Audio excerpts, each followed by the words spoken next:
Are you struggling to keep up with the ever-growing list of books that you want to read? Is your TBR towering over you, looking down in shame with the great judging eye of Sauron? Or, you know, maybe you don't read at all anymore and you're just looking to get back into it. You're not alone, okay? A lot of people read when they were younger. Then, as the daily pressures and responsibilities of adulthood drag you down into the depths of despair like a millstone tied around your neck, you end up losing, you know, the passion for reading because you're overworked. You don't have much spare time anymore. You're stressed, depressed, and your focus has regressed because you watch a lot of, you know, YouTube shorts and TikToks and stuff like that. Listen, TikTok brain rot is a serious issue. It's like an epidemic. Let me just say, the only thing that is stopping you from reading more is simply a lack of focus. And this is something I have struggled with a lot. Now, today, I want to give you like the ultimate guide to focusing better and reading more. I'll be giving you all the practical tips that you need in order to read faster without compromising comprehension. Now, first off, if you're trying to read more, you should keep in mind that you should actually enjoy the act of reading. I mean, a lot of people try to rush through a bunch of books, barely comprehending them or remembering them or enjoying them because they want to scratch those books off a list, or they want to say that they've read, you know, 60, 70, 80 books a year, some crazy amount like that. Hold on, slow down, you don't need to do that. You should actually enjoy what you're reading, and setting reading goals is helpful for some people. That's actually a good tip. If you do want to read more books, setting a reading goal can help you stay on track and make sure you're reading more books than you usually would. For me personally, I don't really like to make reading goals. It's just not something that really works for me. I just read because I enjoy reading, and I usually don't have like specific goals for how many books I want to read in a month. If you do that, that's completely fine. I will say, because I have this channel, I probably read more books than I otherwise would because I need to be talking about more books in order to make content. But I still make sure I'm like taking my time and enjoying what I'm reading. I'm someone who likes to think about what I've read. I even take notes on my phone and whatnot. And so it takes me a long time to actually get through the books I'm reading, but I just make sure I'm consistent when it comes to reading. Consistency is key. Now listen, if you're really wanting to commit to the whole reading thing and you want to read more, then you need to find a solid like base of operations. You need to find a cozy area where you can just relax and fall into a book and just completely immerse yourself without being distracted. This could be your very own reading nook. It could be a cozy, quiet spot at a cafe,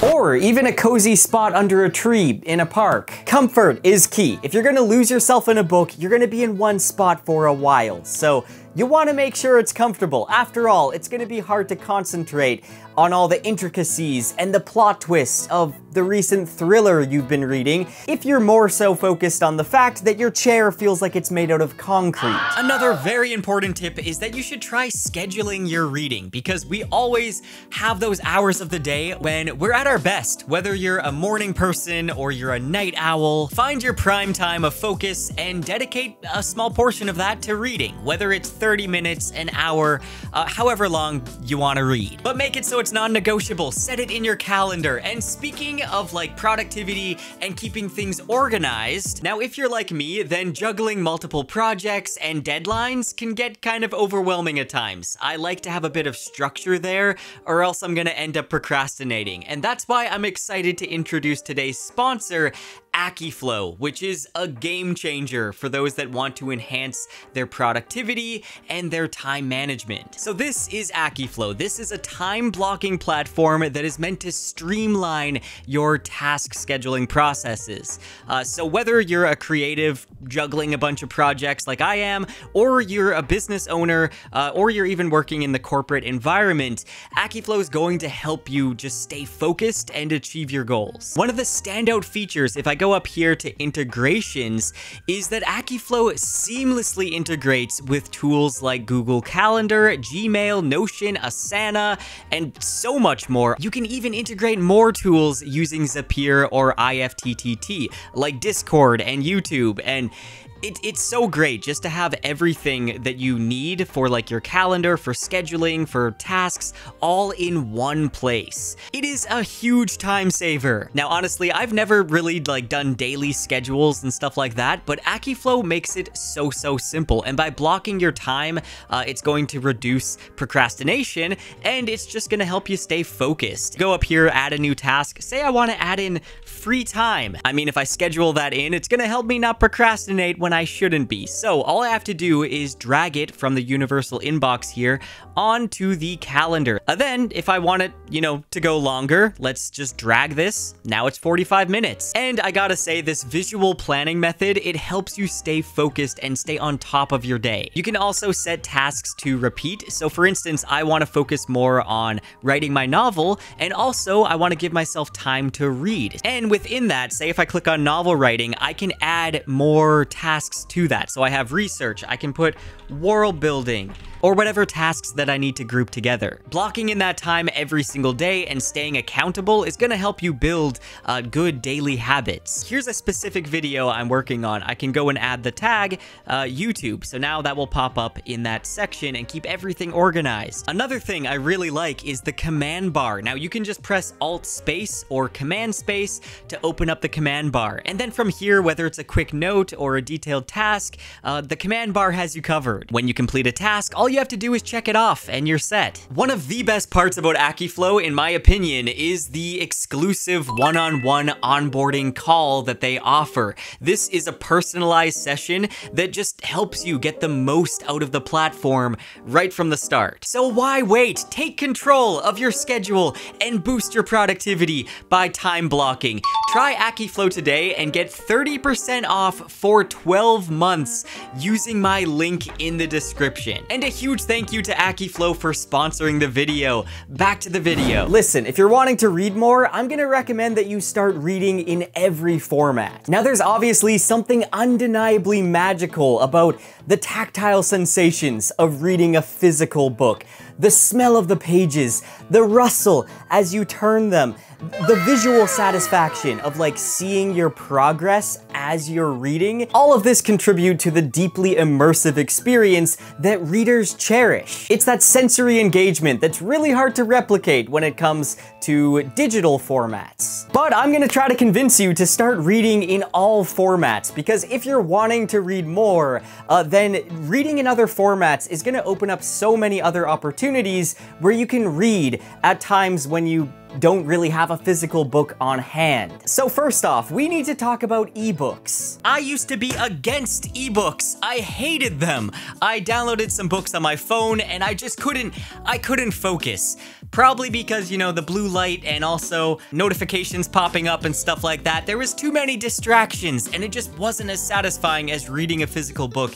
It felt completely different in a way. But then I picked up this Kobo Libra 2, not sponsored, and it completely changed my mind on ebooks. Now, I don't know what like digital ink screen this uses, but it uses blue light reduction technology, and I just find that my eyes never get strained when I'm reading this, and I can read it long into the night. Now I'm often reading in the dark late at night, and that's something I never really did with paperback copies. I love seeing like how many pages I have left. I love how it shows you how many pages you have left in a chapter, and I like seeing like the percentage of the book that I'm reading as well.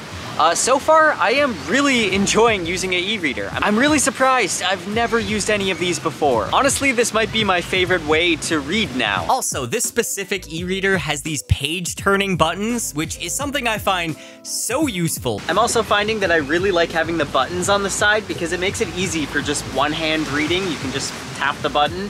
And I also kind of prefer using the buttons over just tapping the screen. You can be sipping coffee and you could still turn the page of your book. It's a small thing, but it really makes a difference to be able to read in bed like this and not have to be flipping pages. Also, having annotation tools, being able to highlight a word, and having the dictionary pop up, so helpful. It made me realize how often when I'm reading a physical book, if I see a word I don't know, I usually don't look it up. Sometimes I will, but you know, sometimes I don't want to interrupt my reading, so I won't even bother looking it up. But here, you just have to highlight it. So easy. Also, just the idea of carrying a library, having thousands of books on this little device, it is pure magic. And that's something I never really appreciated enough until I actually got this and I realized, wow, that is really cool. I can bring however many books I want to with me on the go. And now we need to talk about audiobooks. Now, I see so many people say that they just can't do audiobooks. I was in the same boat, okay? I just couldn't focus when I listened to audiobooks, or so I thought. Then I just decided to start listening to podcasts, and you know, I realized they're not really that different. If I can listen to a podcast, I can probably listen to a story. It also helped that me and my family listened to some like radio dramas and some audiobooks when we went on road trips. But anyways, it does just take a bit of concentration. You have to put in the effort a bit to concentrate, and then it's just gonna click with you eventually. Once you get the hang of it, it's amazing. I love audiobooks, and I see some people being very negative to audiobooks online and like, you know, calling people out, saying you're not readers if you just listen to audiobooks. You need to sit down, okay? Throughout history, people told stories orally around a campfire or whatever. They told fiction, they told myths and legends, and that was how stories were told. Stories were told and passed down pre-history. There's nothing wrong with listening to audiobooks. In my opinion, you're still a reader. You're still reading the book, even if someone's reading it to you. Wait a minute, does that even make sense? I feel like it does. Like, I feel like you are experiencing the story the same way everyone else is, you're just listening to it. Now, obviously, the biggest advantage to audiobooks is the ability to read while doing other tasks. You can be driving, you can exercise, do your household chores, whatever it is, and still experience a story. And that is something that is so useful. Now, overall, multitasking isn't actually good for your brain. I'm gonna talk about that later in the video, but I do feel like if you're doing some mindless tasks like I said, household chores or exercising or whatnot, then it's completely fine to also be focused on listening. Now, there are some studies that suggest that audiobooks can help improve memory retention and comprehension. Listening to a well-narrated audiobook actually engages different parts of your brain than reading the text does, which can actually help you recall information better. And truly, a skilled narrator can bring a story to life. Honestly, I feel like a good narrator can even elevate the story for me. I can enjoy the audiobook more than I would the physical book because of the narrator. A really good narrator can add emotional depth and excitement through their performance. And this can make audiobooks a highly engaging and entertaining option, especially when you're reading genres like thrillers or fantasy, when a dramatic reading can really make it more exciting and enhance the experience. Go watch my recent video recommending the best audiobooks that I've listened to if you want some recommendations. And obviously, you don't need to choose just one format for reading. Honestly, mixing and matching, I feel like, is the best option. This approach not only makes you have a more dynamic reading life, but you can also just fit more books into your busy schedule. Now, if you want to read faster, then you're gonna need to enter the zone or the flow state. And this is something you might have heard in regards to athletes. This is a state of mind when you're so focused, you're directing all of your attention into a single task. And again, this is something that a lot of athletes can slip into, this kind of flow state. I feel like I've entered the zone a few times with video editing, where I get so focused on what I'm doing and time just flies by. And then next thing I know, like 4 hours went by and I've just been sitting editing videos. Now, good news, reading is actually one of the easiest ways to enter the flow state. When you're reading a book, you can become so focused on the storyline that the whole world just kind of disappears. And then next thing you know, hours have gone by and you've you know, flown through pages and you've just been so focused on the story. This is honestly a part of reading that I love. I love when I find a book that just makes me feel so immersed that I enter that flow state and I don't want to put the book down. If you're really struggling to get into the zone, to enter that flow state, first of all, you might just need to pick a different book. Maybe you're reading a book that just really isn't working for you, and it's okay to put a book down. And that's actually, that's the next tip I'm gonna give. It is okay to DNF a book. If you're not enjoying it, you don't have to push through and read the entire thing. You are not obligated to finish what you started. It can be satisfying to still, you know, finish a book, even if it's not exactly your cup of tea, but if it is stopping you from actually enjoying your hobby and it's taking up your time, then just put the book down. But also, if you're having a hard time entering that flow state, then it's likely that your focus is bad. Your focus is really, really bad and you need to train it. And we're gonna start off by talking about multitasking. I used to pride myself on multitasking, but it's not good. It is not good, people. You need to reduce your multitasking. If you have a notebook, write this down. Multitasking is the enemy of concentration. Multitasking seems like a great way to get more done, but it can actually be detrimental to productivity and your focus. Not to mention, it can be damaging in the long run. Studies have shown that multitasking reduces efficiency and cognitive performance. You think you're doing great switching between different tasks.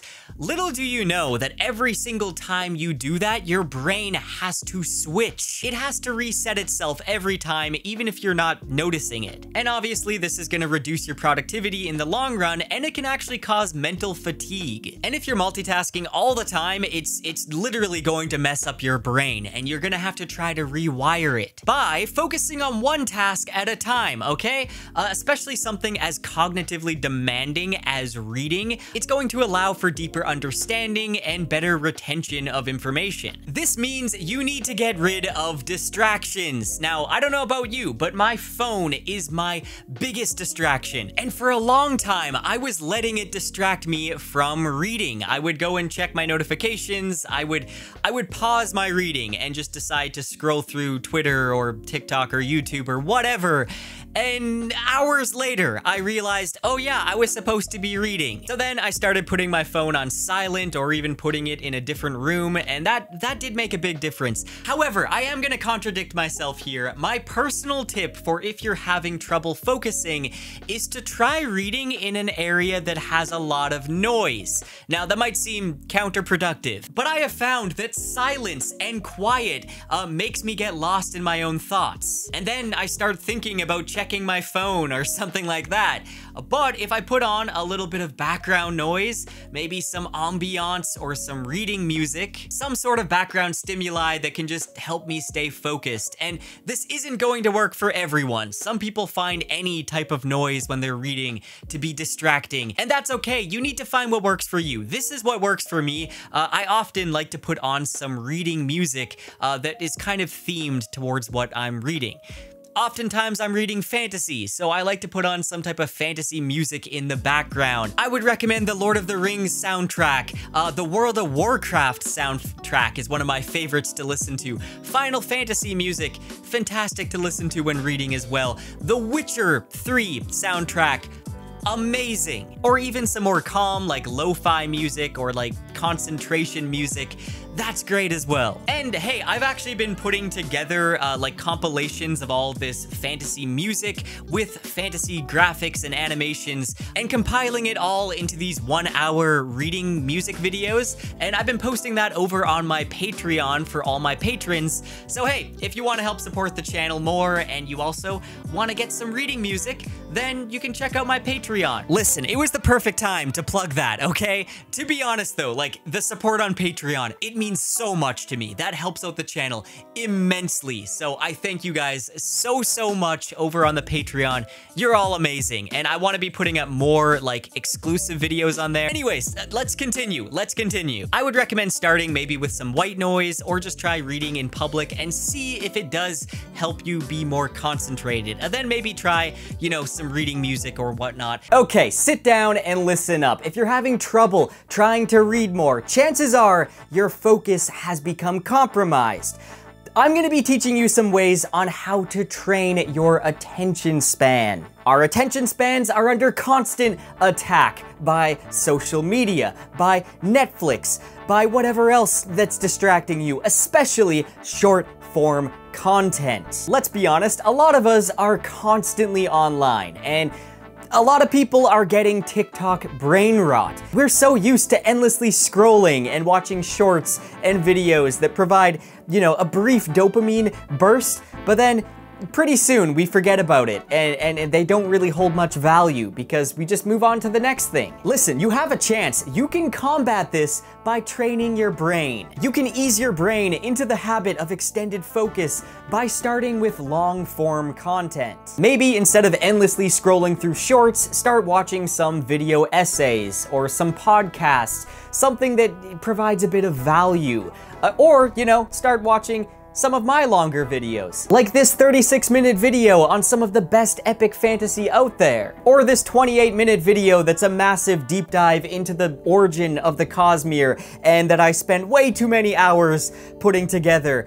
Or you can even, you know, look into my in-depth summary videos, which are probably the most highest effort I put into my videos, and yes, I do need to make more of those. Whatever it is, try consuming longer form content. In fact, I'm gonna recommend watching more booktube videos in general, because, you know, watching people talk about books and recommending books and reviewing books, it's going to help your brain, you know, focus on reading more, and it's going to get you more interested. You're going to find new recommendations, new authors, and you're also going to find a whole community out there of people who love to read. And in turn, this is going to inspire you to read more. And by watching longer form content, especially about stuff that you're passionate about, it's going to train your brain over time to get used to focusing for extended periods of time on a single subject. It's like going to the gym, but for your brain, and with a lot less sweating. Also, just give yourself some time where you're not constantly being entertained. You don't need to constantly be feeding your mind with information and videos and entertainment. You can sit and just, you know, relax and think. And with the right techniques and a bit of patience, you can turn your wandering mind into a focused and efficient machine. Now, reading for long stretches of time can cause fatigue to set in. You've probably experienced that. But you can keep your reading sharp if you just take small breaks in between your reading sessions. And this is where we need to discuss the Pomodoro Technique. Now, this is a time management method developed by Francesco Cirillo in the late 1980s. And the technique is all about breaking your work into intervals, typically around 25 minutes. Each interval is known as a Pomodoro, from the Italian word for tomato, because of the tomato-shaped kitchen timer that Cirillo used while practicing this technique as a university student. But the Pomodoro Technique is not just for productivity geeks. It's perfect for reading as well. Set a timer for 25 minutes. It doesn't have to be tomato-shaped, and then just be laser-focused on the book you're reading. Don't let yourself get distracted for that 25 minutes. When the timer goes off, take that time to have a quick 5-minute break, maybe get up and stretch, grab a snack, or think about what you just read. And then just repeat this cycle a few times, and you'll be amazed at how much you can read. Now, remember, I talked about fatigue, and when your eyes are tired, you end up kind of losing your spot when you're reading. You start back skipping and jumping all over the place. This is called visual regression, and basically you start reading the same stuff you already read because your eyes can't focus on the spot that you're at. And oftentimes this happens so fast that you don't really realize it. Next thing you know, you've read the same sentence like 3 times. Or you had to back up and read the whole last paragraph because you weren't exactly paying attention. This has happened to me so many times. Especially if I had like a long day video editing and my eyes are already tired, or if I just haven't read for a long time, or if I'm just like stressed out, then this happens to me a lot, and it is so frustrating. Now, this is gonna sound a little bit silly, but just use a pointer, use your finger, use a pen, whatever you have. Using your pointer to guide your eyes along the lines can actually drastically improve your focus. And this is actually called meta-guiding. It's a technique that a lot of speed readers use. And basically it's like magic. I mean, it looks kind of childish. I always feel kind of weird if I, do it in public because it looks kind of childish, right? It doesn't matter, just do it, because you will notice a difference. Just following the movement, your eyes are anchored to the page and you're less likely to start daydreaming about what you're gonna make for dinner later. Honestly, you will notice a difference in your reading speed. I've practiced doing this, and honestly, I feel like I can pretty much double my reading speed while staying in the zone and focused on what I'm reading just by following along with my finger. It's a secret technique, okay? Super secret, but you should try it out. Now, a lot of this has been leading into my next point, which is to read what you love. Don't let people gatekeep you on what you should or shouldn't read, or what's good or what's bad. Just enjoy what you enjoy reading. If you like romantasy, go ahead and read it. It doesn't matter. If you love classic fantasy, you like those common tropes because, it's cozy. Go ahead and read some classic fantasy. Don't let people tell you what you shouldn't read. Just enjoy the actual act of reading. If you like fantasy, look for those aspects and things that you like the most in fantasy and try to find books with those aspects. I have a couple videos on like fantasy tropes and fantasy subgenres, and that might be helpful if you're looking for like specifics. But I'm also gonna counter that point and say that eventually you should try to break out of your comfort zone and read some things that maybe you normally wouldn't read. Try giving some other genres a chance, and chances are you're probably gonna discover that you actually enjoy a lot more, a wide range of topics than you thought you would. If you only read fantasy and sci-fi, maybe try reading a thriller, or even try reading some non-fiction books here and there. I recently started reading Lonesome Dove. This is a Western, and I don't even have much interest in Westerns beyond like Red Dead Redemption 2, but I decided to start reading it because a lot of my favorite authors have recommended it, and I've just heard it's an amazing book. And wow, the dialogue, the characters in this book are some of the most realistic characters I've ever read. And this is a pretty thick book for like a genre that I don't really read that much of, but I'm really enjoying it. Sometimes it's worth it to break away from what you normally would read and find some gems in some other genres. In fact, I would recommend trying to go through and find some of the best books from different genres that you don't read and read those books. You never know, you might just find a new favorite genre and expand your interests. Like honestly, I want to read more Westerns now because this book is so good. Let me know if there's any other great Westerns out there that I need to read. Now, something I've found is that after I've read a lot of thick, chunky fantasy books, it is much easier to just breeze through like a 300-page novel. So if you get used to reading a lot of thicker books, then include a balance of some short novels in between, you're going to read a lot more. The key is to have a good balance so that you don't feel burnt out. I got really burnt out one time after reading The Rhythm of War. I was also reading The Wheel of Time at the time, and The Wheel of Time at the time. I'm sorry, that distracted me. Just reading those big, thick books like back to back, it just became too much, and I just got kind of burnt out after a while. I love long, epic fantasy books, but sometimes it's good to just kind of take a break and don't let yourself get burnt out. Go and read something shorter in between. Something that kind of changes up the pacing and offers something new and refreshing so that you can then return to whatever longer series you're reading. Going back to the multiple formats for a moment, I like to be reading like multiple books at once. Some people like to focus on just one book, and that's completely fine. That might actually be better. I'm not really sure, but I like to have, you know, at least one physical book that I'm reading. Then I like to have at least, you know, a handful of ebooks that I'll pick up whenever I have the chance.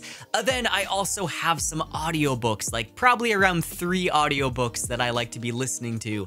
And I just kind of switch in between all of those. Whenever I'm in the mood for one of the other ones, I'll just switch it up. I try to make sure that I don't leave long gaps of time in between going back to one of the other ones, or else I'll start to forget what happened. But that's how I like to do it. I like to kind of have, I like to have a handful of books at once that I'm switching between. I don't know, is that weird? Let me know if you like to just focus on one book at a time, or like one series at a time, then move on to the next series. I'm second guessing now. I don't know if what I'm doing is smart, but I like to do that. I feel like especially if you're going to switch between like audiobooks, you can have a few audiobooks on the go and then also focus on reading a physical book. I think that makes sense, right? Honestly, I probably shouldn't be reading as many books at once as I am, because that's multitasking again. That's not good. What am I doing?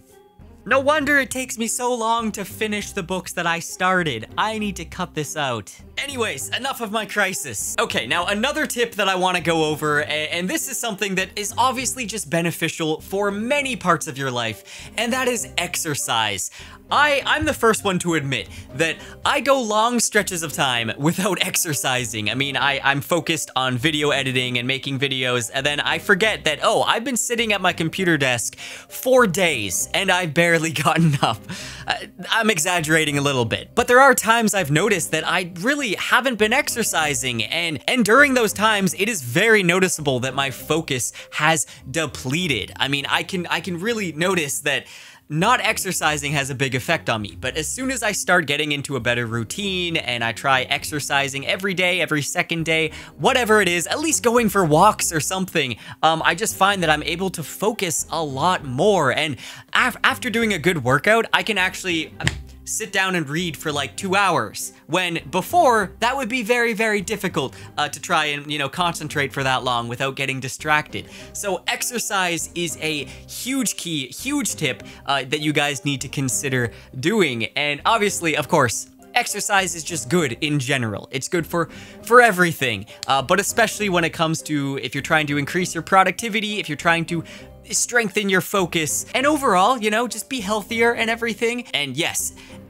believe it or not, book nerds out there, exercise can help you be a better reader. Now, another important thing to keep in mind is that reading does not need to be a solo quest if you don't want it to be. You should join a fellowship, join, you know, a group of book lovers, a book club, I guess, is what you call it, either in person or online. Now, I'm gonna recommend joining my Discord server, because on the Discord server, there's a bunch of people that love talking about books, especially fantasy books. So go join the Discord server and we can all, you know, chat and hang out and become friends. Now, having a group of people that you can talk about books with, they're going to help you, you know, explore new genres. They're going to help you find new recommendations that maybe you haven't heard of. And they might even introduce you to your new favorite book or new favorite author. Plus, you know, it's always fun to just geek out with other people about the book that you're currently reading, the plot twists, theorizing, all that stuff. One of the reasons I made this YouTube channel is because I wanted to talk to people about the same books that I've been reading, and also discover new recommendations as well. And that was my ultimate guide for becoming more focused and reading more. I hope that this video was beneficial for some of you. I hope that you guys can take some of these tips and that they'll be useful for you. Let me know in the comments. And as always, if you're looking for a better way to support the channel, helping out on Patreon is immense. Like that helps out the channel so much, more than you guys know. So I just want to say thank you so much to all of my patrons. Even if you can't join the Patreon, commenting, liking, sharing the videos, all of that helps so much, and I appreciate all you guys. Anyways, that's it for this video. I'll see you soon.